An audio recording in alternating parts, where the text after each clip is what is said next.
The truckers in Canada have had enough. Canada's not a free country anymore. Canada doesn't have a constitution or bill of rights. So smart were our framers, boy. And yet Canada was born out of the same empire in a very different way nonetheless. And so the truckers are being told that they must be vaccinated if they want to drive. And if you're a driver from outside Canada and you're not vaccinated, you're not allowed to come into Canada. Well, you can imagine what's happening to their food supplies and their other products and so forth. But the truckers have had enough. And a lot of the people of Canada have had enough. And you've seen these stories and you've heard these stories where they send in the mounted police and others to take in reverends, to take other people and physically arrest people who don't comply. And you're seeing this in other places too, like New York City, may I say.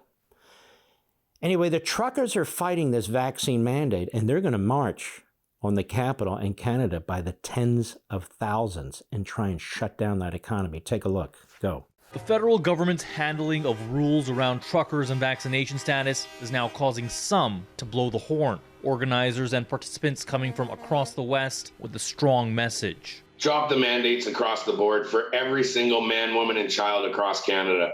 We've dealt with this for 2 years. You said 2 weeks to flatten the curve. We're 2 years later. Earlier this month, Ottawa made vaccination mandatory for truck drivers crossing the border. The U.S. followed suit, which has launched the convoy.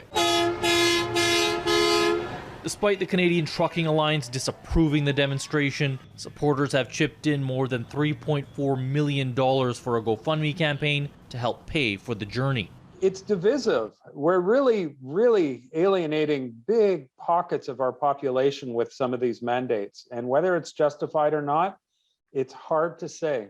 This bioethicist says he's unsure whether the science justifies vaccine mandates, but that government communication has ultimately put Canadians at odds. Ipsos polling done for Global News found 2/3 of people believe stricter measures should be put on unvaccinated people. It also found right that there.